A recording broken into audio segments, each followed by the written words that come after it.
So I think I've gotten to the bottom of this weird stopping thing. I hope. But anyhow, I was talking about before I was interrupted. Amity Schlaze and Amity. Let me see if this is what does it. Nope. Um, Amity is a great author and a great um, economist, and she wrote a number of books, but this one in particular is the one I loved. The Forgotten Man is about new history of the Great Depression. She also recently wrote a book on the Great Society that you ought to pick up. Um, she's I don't know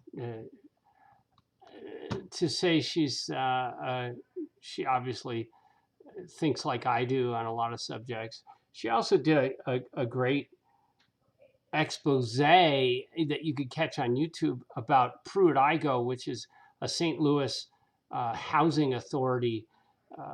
Something she points out the absurdity of low cost housing and government getting involved in the housing business, which I just went over a little bit. So, The Forgotten Man was a great read. It was interesting and fun, and I think that she's a great writer um, and a great economist. So price floors encourage this waste. The government buys back excess and destroys it. That's just crazy. Uh, Anybody says that that's a good idea, I beg to differ. And again, this all began in this period of time, the Great Depression, and we haven't recovered from it since. No one today comes along and says, "Hey, why don't we let the free market sort this out?" And usually the argument goes like this: Well, we're so far in now, we can't undo what we've done. And people like me are like, "No, you can really." It's like uh, most recently when I saw and some of you will differ with me, and it's in part of your discussion board, but we can defund the police. It's not that I think it's a good idea or it'll work or there won't be some really bad growing pains, but you can do it. You can just say, that's it, we're done. We're not going, there is not going to be a police car in your neighborhood tomorrow night. What are you going to do about it? And they will actually figure it out. They will get together and they'll figure it the F out. So the idea that it's always been this way, so it can't change, is straight up bullshit. It hasn't always been this way, A. And B, if you rip the band aid off, somebody's going to go, ouch, and then they're going to do something about it. So it's free markets work very quickly. Okay, we're almost back to where I was when I got dumped the last time. This is weird. But here we are with illegal activity. Price floors encourage these black markets. And of course, now Krugman and Wells are talking about unemployment, and they're talking about um, price floors. Um, these are under the table jobs. And then of course you saw what I put up on my discussion tab. Krugman talks out of both sides of his mouth in this. He talks one way in a textbook and another way in the New York Times. And I had some students last semester say, "Oh, that's okay, because the New York Times is for entertainment." No, no. When you're an economist and you hold your hand up and say, "I'm an economist," you don't get to say, I'm a lefty economist and uh, that black markets don't exist, or that price floors or price ceilings work because there was one isolated flawed study that showed that there was no unemployment effect from setting a minimum wage. That, no, that to me that's well, it's hypocrisy. And let me just say it, put it this way: it's so much easier to have principles and stick by them. I don't, you know what I mean? If I don't have to not drive an SUV because I think the planet's in trouble. I don't. I don't have to. I don't have to feel stupid if I get in an airplane because I'm pretty sure that water vapor and cloud cover combined with the sun and a whole bunch of other complex things are going to end up being the causal agents in climate change.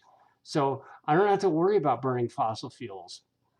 If you think that fossil fuels are ruining the planet, now you got a problem. You can't drive. You can't. I don't know. You heating your house is a bitch. So what do? Move to the equator and walk everywhere, um, just so you can be principled? It's the same thing with this. I don't. I know that setting prices doesn't work, so I don't have to try and because my political party says something stupid. I don't have to change my principle for it. It's just, I don't know. I find it easier. And maybe you don't. I don't know. Maybe you think that I'm not the one with principles. So that's what makes horse races. And as a libertarian, you have that right. Um, Price ceilings benefit some people. This is bad. This is what happens when you have a vocal minority, say the steel workers who end up getting a tariff. Um, if it's a long-standing price floor or ceiling, uh, some people might not even remember that it happened. That I just said. Um, and this is really bad. Government officials do not understand supply and demand analysis. Again, I think that if we offered some of this in high school, maybe a little less math and a little less sex ed and things that ought to be taught at home, like recycling and some other bullshit.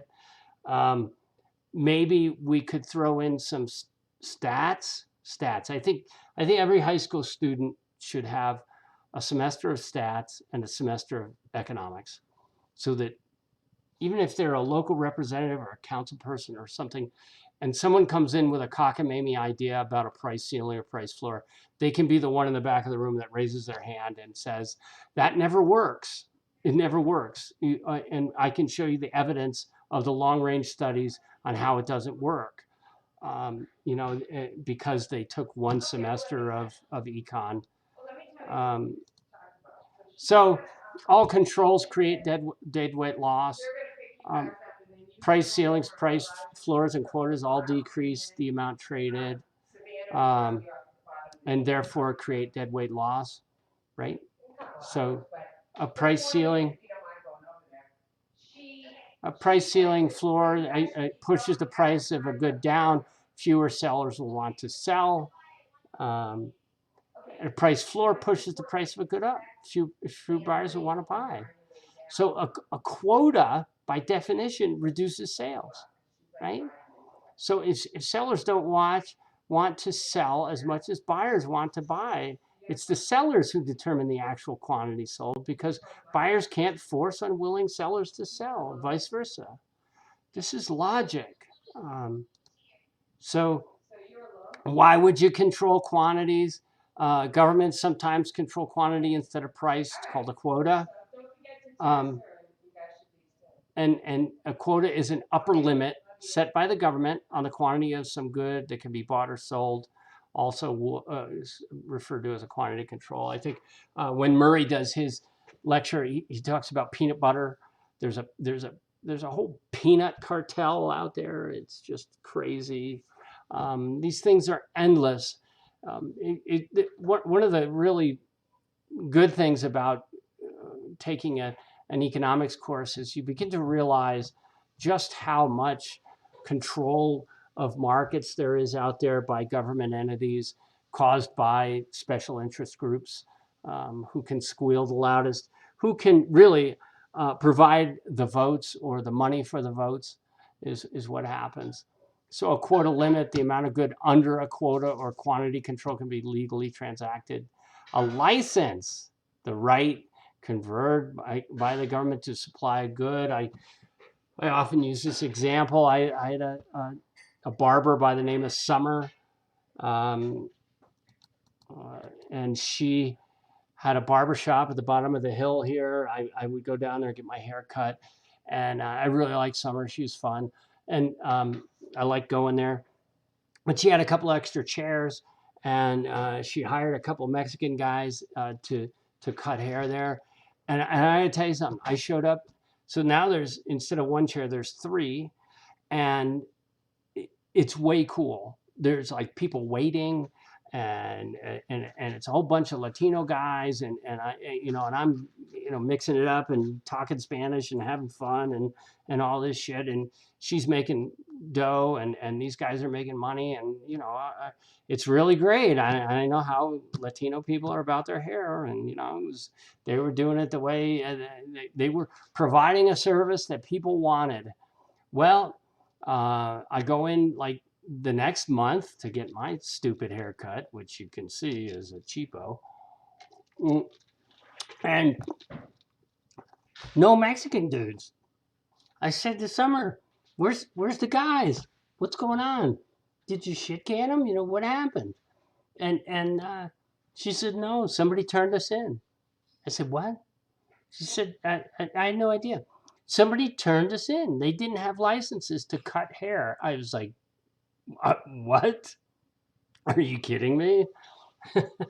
And hey, listen, I'm not busting anybody's balls that has a license to cut hair or I don't know what they call it. I don't even know what they call it. But to me, that is something that if you want to go to school and learn it, that's fine. But a license. Alice cut my hair the last 2 times. She's my daughter. Should we arrest her? Anyway, somebody turned her in because they didn't want the competition. Get it? Right? So they were controlling the quantity. The greatest licensure, the greatest scam this way is, in my opinion, what my son's going into, which is medicine. And the AMA has the greatest quantity control system going. And it's a de facto union, because unions do nothing but keep other workers out, right? Just the same way licenses do. They control the quantity of workers. In the AMA, anybody who's listening who is a mother is a doctor. You prescribe to your children. I know you do, and you don't have a license. If you've ever said to someone, you got a hangover, here's what you do, right? Little Pepto-Bismol. Me, I'm like, keep drinking. You never have hangovers. It really works. But am I a doctor? Am I practicing medicine? Well, yeah. If you got a headdress and rattles and you dance around people to cure them, are you practicing medicine? Yeah.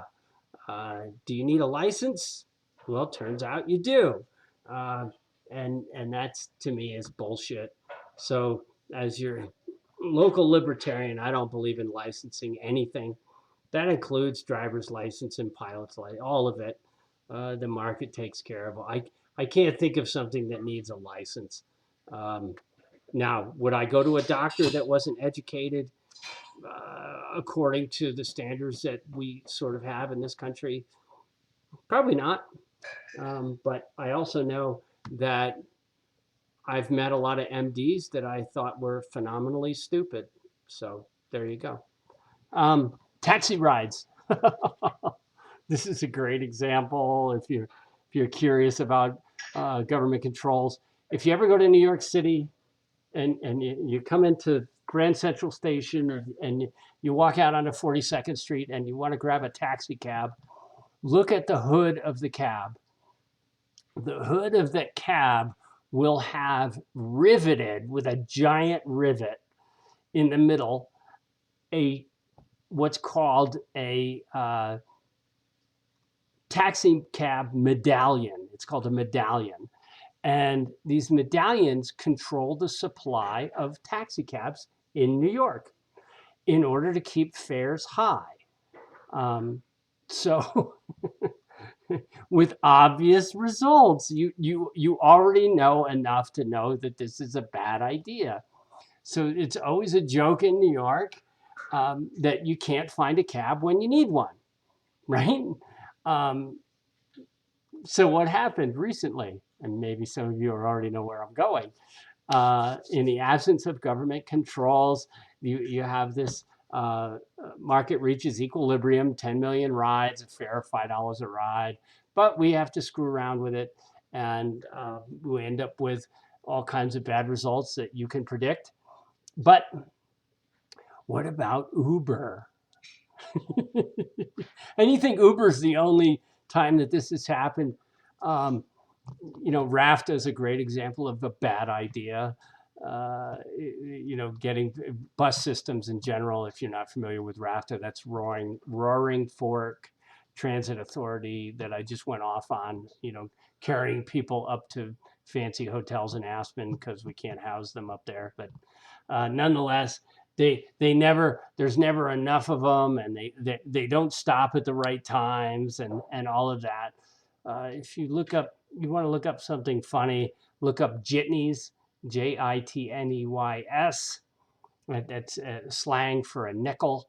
And back at the turn of the 20th century, they were all over New York City. There were these jitney drivers who would drive people around for a nickel, and almost everybody who had a car was a jitney. And if you're an environmentalist, you might like this because everybody shared cars. Cars weren't, everybody didn't have a car yet. So everybody was a bus driver. And it worked out really nicely. Um, Uber is another attempt at this. But I want you to watch carefully because governments are slowly but surely outlawing Uber. They're making it so difficult for people to hire themselves out as drivers because of these people, the taxi people, are just screaming to get rid of Uber. So if you want to see what distortions government creates, watch Uber, watch the whole gig economy, they call it now. Um, so sugar import, I think I said something about this. I hope so. Um, Sugar import quotas raises the price of sugar in America, da, da, da. Um, if you want to read it, there's some great books. King Sugar is one of them about what happened in Florida. It's quotas are a bad idea, but the sugarcane industry had tremendous political might, and they wielded it in Washington. Um, so here's what happens with taxi rides. They jumped around here. I think this stack is out of order, but nonetheless, here's what happens with taxi rides.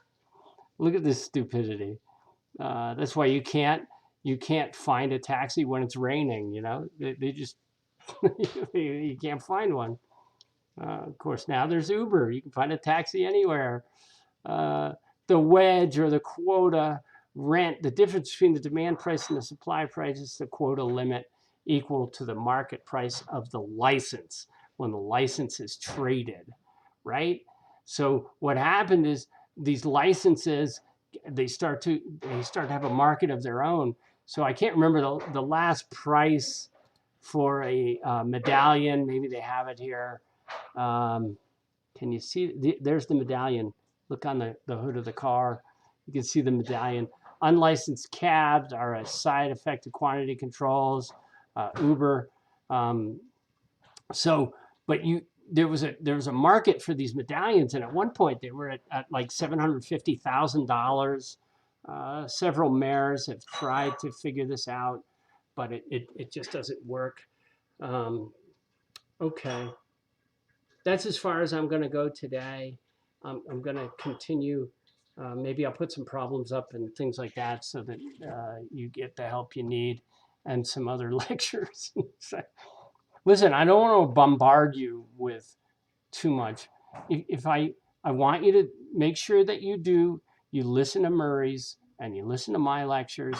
And that's enough time. If your interest leads you to read some of the things I put up and use I'm trying to get you to think outside of the box, and sort of I present a lot of free market stuff because I assume you've never seen it.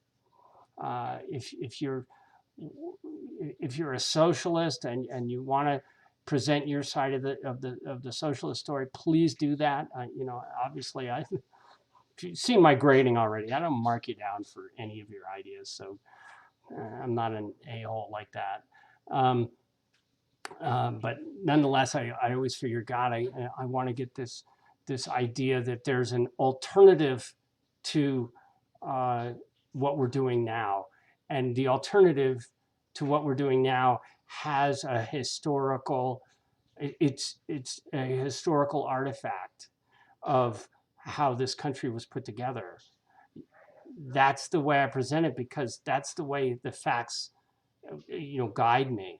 So um, with that, I'm going to let you go. And I finally got all of this done.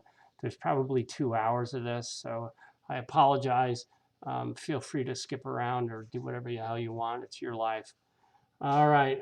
Love you. Have a great week.